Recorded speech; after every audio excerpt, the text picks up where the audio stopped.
it meant anything goes. Anyone could die, anyone could fall in love, anyone could die, anyone could fall in love, anyone could die, anyone could die. Agent Apocalypse.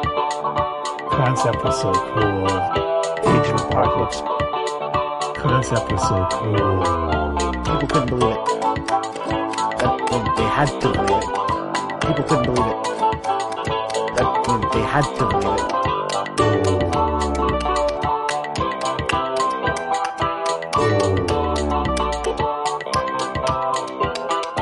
Everything that you hit on the known level.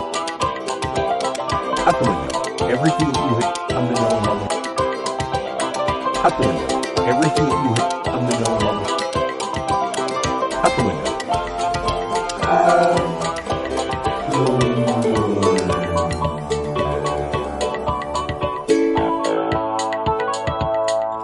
I'm Jeremy Greer. And I'm Gary Butterfield. And this is Days of Future Cast, the podcast where Gary and I are covering the Age of Apocalypse. And we're going into the nightmare color zone that is Generation Next. I've been the soft Chris Bacalo defender for this whole thing. I actually like this issue. I do too, yes. Of this comic. The cover is incomprehensible garbage. What is happening? And there's some pages yeah. in here that are just incomprehensible garbage.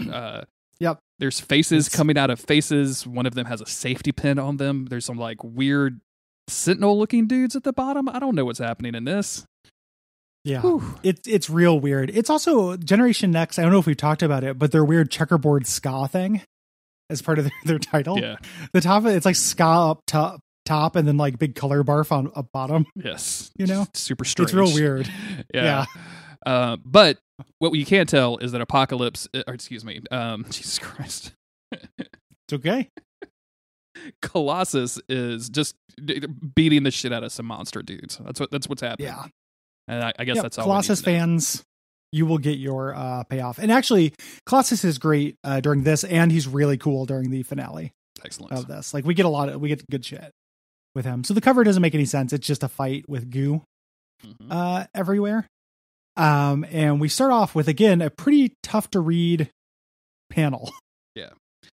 And I guess just to catch people up real quick, like this is the team. Oh, yeah. Like Colossus and Kitty Pryde it's responsible for training the next generation of X-Men. So we've got some basically kids that have stolen into this energy plant where Sugarman and some other creepy looking dudes basically have enslaved humans to mine a mountain to get energy for all of Apocalypse's various plants and factories.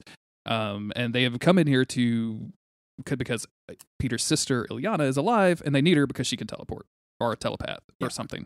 We don't really know what we need her for yet. Time. Yeah. Because she has time travel. Yeah. Time. Powers of some kind. Teleport. Any number of those things. Yes. Thank you for the catch up. We get the beginning of this. It keeps closing up on her watch, which is a little smiley face. I like that she gets to keep a watch. You know, seems like very kind of Sugarman. Yes, to let you do so.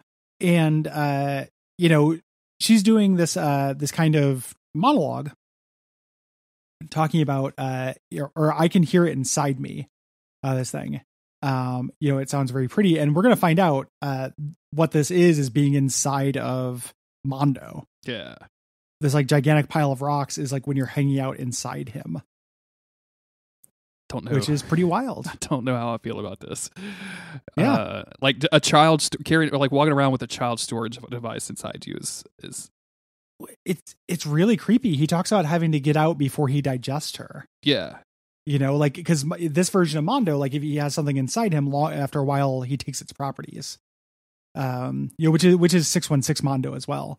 But I don't know if 616 Mondo can take kids, inside him. So it's a lot of child kidnapping plots in Generation X, but I don't know if that's one of them. Ileana is basically like, she wakes up hearing this and she kind of feels like something is maybe a little bit wrong. She realizes that she can see light coming through stuff, so she tries to get closer to it and tries to break out. And of course, she's trying to break out of Mondo, and we go to a scene, an external shot of her hand like coming out of his chest. And he's basically thinking like, this is not good. This is not a good situation for anybody. yeah, I need to hurry. I need to get her out of here before she's digested before somebody sees through my disguise. He just put on like a do-rag. You know, he doesn't have a shape-shifting ability. I love this image of her like reaching out of him. Yeah. Very cool body horror like stuff here. Yeah. Yeah. This is very cool. And like little rocks crumbling, like little bits of his body. Yeah. Unfortunately, he's seen by like Conan the Barbarian though. Yes. And Mal. Who's Mal and Conan.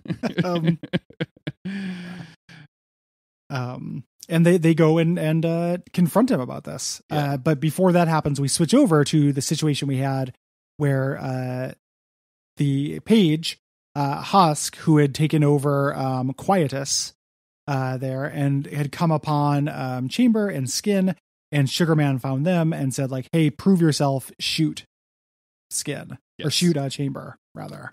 And they immediately are like, hey, we did the thing, Mr. Sugarman, sir, so we're just going to leave.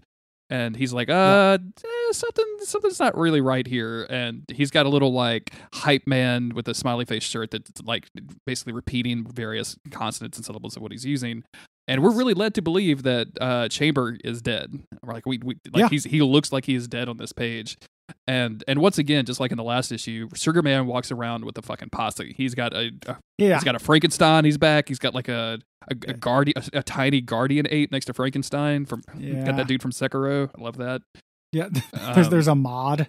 There's like John Lennon with little glasses to shrink up above Frankenstein's right shoulder. It's true. Yep. Mm-hmm. One of the guys is on a cell phone. Next to, I mean, for people who don't actually read these comics along with us, when we say there's a Frankenstein, we're being pretty literal. Yeah. It's a green dude with the flat top. Like it is a Frankenstein. Yeah. It is a drawing of Frankenstein. But yeah, Sugarman doesn't think this adds up. And he's like, this doesn't make sense. Like these people wouldn't try to break in without backup. Yeah. Like 2 people aren't just going to do this, and Sugarman says he's not buying it. And he uses his power, which is to shoot out his super spiky tongue and penetrate Quietus. Skirthwarp. Skirthwarp indeed. And this makes Vicente start leaking out, and Quietus calls him a half scan. So we get that slur again. Where is this? Was it just like this month they came up with it or something? Editorial half scan month. Editorial mandate. Hey guys, we're trying to make this a thing. Please use this as much as possible. I'm picturing this on like the Duckfeed.tv group text where you're like, hey everybody, listen, on all the podcasts this month, we need to like get at least 2 references to that one Simpsons episode. We want to make sure that's across the board this month, y'all. We got to get that done. Jeremy, don't tell people our secrets. It's like everything that we do. But this is, this gas leaking out of Quietus is obviously shocking. Quietus is not full of gas at this point. And Sugarman figures it out. This is 2 mutants posing as one. Yep. And Paige, aka Husk, quickly drops the disguise, and she got hit. She's bleeding a little bit. So she's wounded. She's gonna die if she doesn't. Yeah.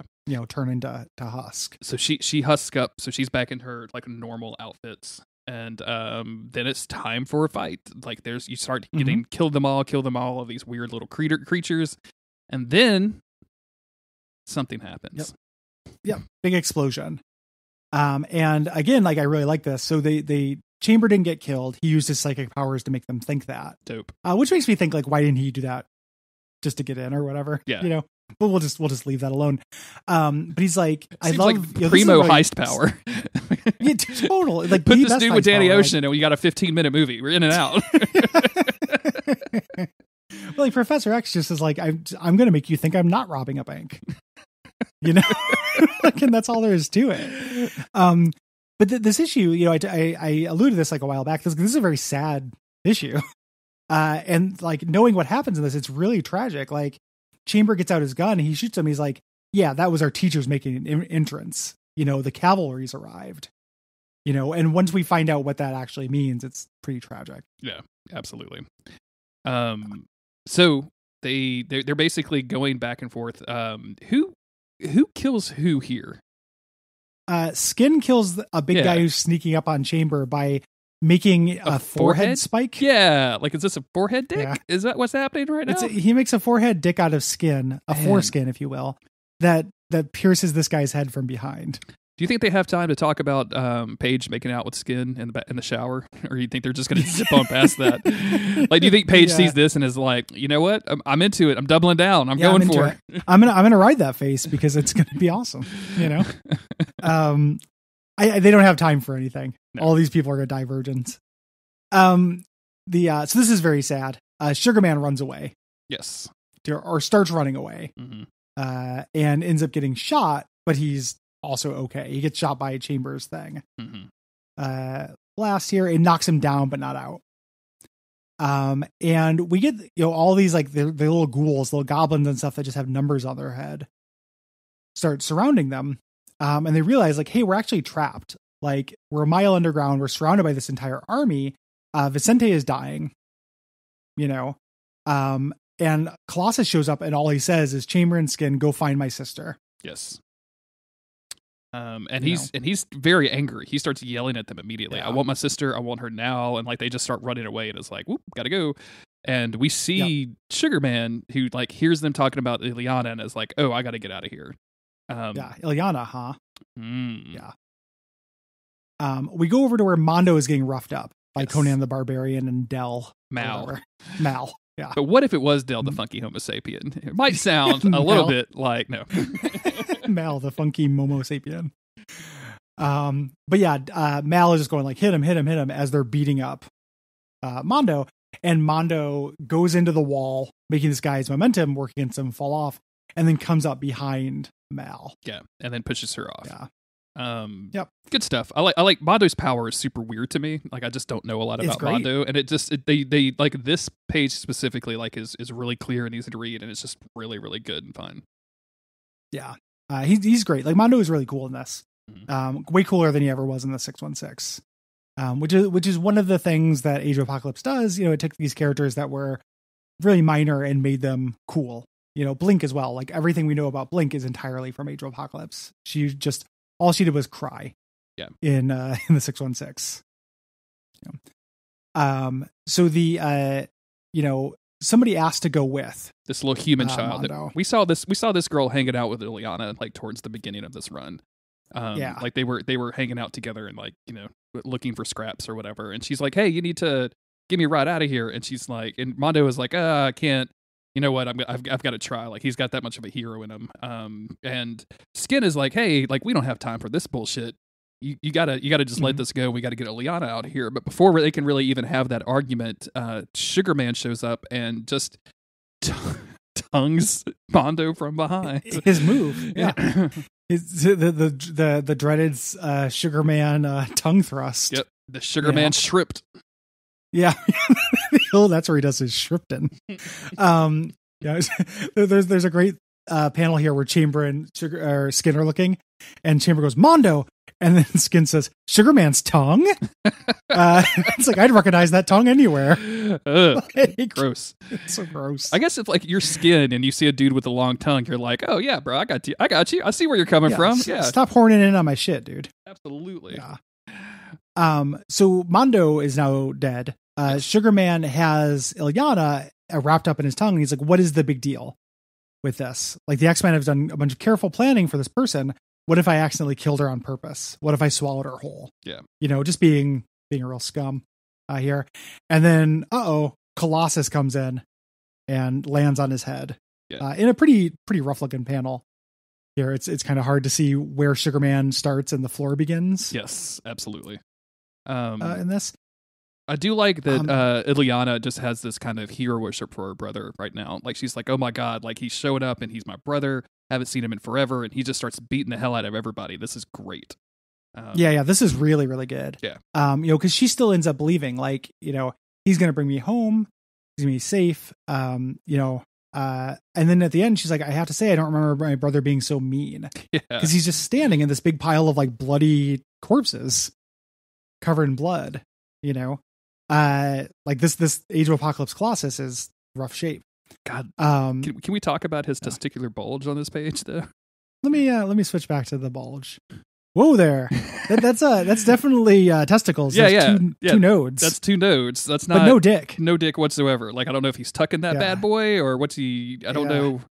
Maybe he's got it wrapped around the belt somehow, but like that's just that is extremely testicular, man. It is very often that you see like a male camel toe. Like dude, you don't see those sugar lumps all that often. that is something else, man. He's packing. He's packing. I've heard of sugar man, but sugar lumps. Yeah, it's pretty intense. It's a wide load. They very briefly catch up, and they meet up with Skin and Paige, who is still carrying Gas Dude, and Chamber, and it's pretty much just time for a fight. Like we get this huge kind of spread page of like all of these monsters just about to, including Sandman. I think that's Sandman at the bottom left hand side. And I'm looking like, oh, there is the Sandman. And then fucking Morpheus is up in this piece, man. What the hell? Yeah, shit, man. They're outnumbered. They're definitely outclassed now. Nobody's gonna kill the Dreamweaver. Yeah. And yeah, it's the humans are rebelling as well. Yes, yeah, that was what I was getting to. Is that we see a bunch of humans fighting these people. Yeah, and Ilyana's narration continues like, what I could see over the noise, like Peter just walks out. Like he doesn't talk to his friends or anything. And Ilyana's a little confused by this. It just, without Sugarman being around, there's no rules. And she's like, if the world ever ends, it'll look just like this. It's like absolute chaos. We switch back into the team who are walking with him, and they're just like, this is really bad. We're in rough stuff. Colossus starts. He's like, back to back, stay together, we'll be topside. And someone sneaks up on him, and Kitty Pryde saves him by phasing through him. Because she's been riding inside of them this entire time, which is a tremendous amount of trust for a girlfriend. It's Generation Next trick. If you like a comic where people ride around inside people, this comic has 3 examples of it at minimum. So it's the IMDb tag for Generation Next is mutant inside mutant. Yes. She hollers over at Colossus like, get the fuck out of here. Like, I'll save you. Just keep moving towards the door. We're not gonna stop this. And Skin gets tagged during some of this crossfire. I think it goes down. And Kitty's basically yelling like, you guys just go. I'll take care of these guys. You just get out of here. And Colossus says, no, like we're here to get Ilyana and that's it. Like we'll come back later. And she's like, what the hell, dude? Like, no way. And of course, Paige is like, don't leave us. Like, Vincente has stopped breathing. Like we got to get us out of here. Yeah. And we go back to the Ilyana stuff. And it's like, I can't hear her anymore. Like the backup just showed up, because one of them called into a cell phone for backup, which I really love. Everybody screams, and she sees Paige's face as like Colossus leaves him there, like her, just like her eyes wide with betrayal, and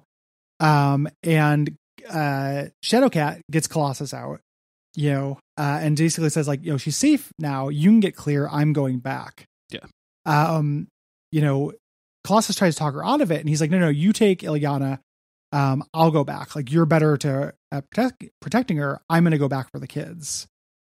Ilyana, again, very naive. Like my brother must be, the bravest person in the world, goes back. And we just get this, first we just get these 2 idiots. Like, I don't know what these little side characters, the tall guy and the short guy. Is this what, like, are these the writers or whatever? Like, you know what I'm saying? Like, is this? It's gotta be. These are Kickstarter backers. Yes, absolutely. They're the Kickstarter backers. This shit sucks.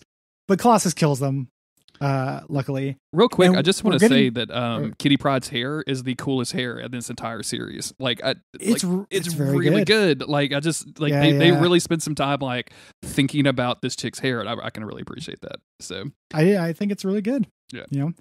And this is really good. Like we are getting this narration about how Peter would never give up. My brother would never give up. Nothing can stop him. And we get over Colossus opening this door just barely to see just the kids getting slaughtered. Yeah. Everybody dying, basically. Yeah. Barely holding their own. He looks at it, and Ilyana's like, he'll fight and he'll fight, until he wins. He came to rescue me. He'll rescue his friends. He'll never surrender. He's not going to leave them. And that's exactly what he does. He closes the door and just lets the entire team get killed and collapses in front of it. Like, he's feeling bad, and he walks back over to like their campfire and meets back up with them. And this is what I don't really understand because they like zoom in on his. What is this? Like on his knee? Yep. It's his boot. Okay. As revealed in X-Men Omega, Sugar Man can shrink. Oh. Okay. Which we did not know. important context. Yep. This is where Chris Bacalo's art's lack of clarity becomes a real problem. And shrunk down into Colossus's boot. And that's how he's going to sneak into the 616 universe. Excellent. It's dumb. Excellent. It really kind of undercuts this very great moment of Colossus just being incredibly stoic, and Shadowcat just like, where are the others? Where are the others, Peter? And he's like, I did everything I could. I'm sorry. And like, you don't know if Kitty Pryde believes this or not, and we don't know if like Colossus is going to start believing it. Exactly. In terms of self-deception. Like, this is really good. Like I knew there was a reason why I liked this comic. Solid character work right at the very end. Good job, boys. Good job. Yeah.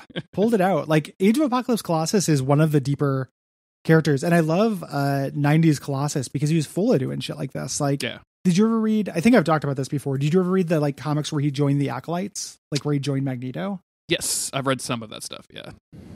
It's really good. Like there's a really famous issue of Uncanny where he does a trial, like in X-Men, I think 299, the X-Men break into the Acolytes base, and one of the Acolytes help them for this. And Colossus is a lawyer representing that Acolyte against Fabian Cortez as the judge. It's like a really good like courtroom issue. But like Colossus is like weird villain turns I've always been here for. Yeah. And this just makes sense. Like he's so single-minded about this whole thing, and he's just like holding on to this one thing that's steady and that he loves, and it's been his goal this whole time, and just did this absolutely monstrous thing to get it, And it's, I mean, like you don't expect that kind of pathos in this, right? Like you don't expect that kind of turn, like as much as they had the ability to kill anybody they wanted to, or make anybody fall in love, like your theme song that you made says, like they don't really do a whole lot of interesting things with that, except for here, where you have somebody that's literally letting a whole team, and not even really a team yet, like kids, his students. Like it's a kind of a weird parallel with Emma Frost now that I'm thinking about it. Totally. And it's totally, which makes sense because Generation X is about so Emma Frost, like trying again, pat ourselves on the back for noticing that. No, I mean, it is, I think it's intentional. Like, I think that this is, and the Age of Apocalypse crossover is full of people making sacrifices for the greater good, right? Yeah. Like, the next issue we're talking about, it either already happened or will happen in Gambit and the Externals, but like you end up with Sunspot sacrificing himself. Yeah. People sacrifice themselves for the MacGuffin constantly. But the difference between this is that Colossus is not sacrificing himself for Magneto's plan. Yeah. Like he's not sacrificing himself at all. He's sacrificing everybody innocence. else. Yeah. Yep. And he's not doing it for the greater good. At some point he might tell himself that, but that's not actually what's happening. As we'll find out in X-Men Omega. So like this is a really good issue of this crossover. Yeah. Yeah. This is my favorite issue of Generation Next so far because Jesus Christ, how good is this? Yeah, exactly. Like this is really good. And this book's had problems and stuff, but I think this is really redemptive. And you can see the art. That helps. Yeah, exactly. I could tell what was happening. Chris Bacalo has good facial expression work. Yeah. Like that scene, the thing with Paige, like just looking and being like, what the fuck? And also like I love the monster designs and everything where like these creatures have two faces and they're both snarling and everything, and all of these fight scenes is just really, really good. Like I think we may have mentioned like it's that like liquid television kind of shit like that you would see on the Max or something, or like and it gives me those vibes. It's I think the problem is like they just had no idea how to color it or ink it because everything was so dark leading up to this issue, and this issue was a lot better for it. It's like they had finally, I feel like if they had 10 more of these issues to do, like this would have gotten better and better and better and been really, really unique. Last one too. Yeah, the last one was good. 3 looked a lot better too. Like that's when the lights turn on. And it's always like Chris Bacalo is a really great artist who is not really great with storytelling and layout sometimes. So, that's his big weakness. But when he's on, he's like super on. Yeah. And it's so weird that this is such a good story, because this is the same like writers and stuff as everybody else. Yeah. who's in this shit, right? Like, it's not like this is they brought in a ringer for this. It's just they had a really good, solid story to tell in this, like this little heist and this little tragedy at the end, and it feels very like really well realized, I think. So good on you. Good job, Generation Next. Good. Yeah, Jesus Christ, Scott Lobdell. Like, why can't you do this kind of shit more often? Yeah, do this. Don't do that other stuff that you're probably like trying to rush out the door because of comic books and the way that they work. Yeah, because you write 1 million comics because you're one of those guys. If you write 1 million comics and you have $1 million, maybe you should donate to patreon.com/Duckfeed.tv, and maybe just help me out on my transitions on my segues. Yeah, we're going to send Jeremy to Segway school if we get to a certain dollar amount. You can also, if you write 1 million comics, you can write 1 million reviews. Yes, on Apple Podcast or Podcast Addict or wherever. And if you have questions or opinions or thoughts that you'd like to share with us about Age of Apocalypse, you can do that over at daysoffuturecast.com/contact. We'll read those on the air and discuss them at some point. Absolutely. We appreciate you. Stay safe and take care. See you later, everybody.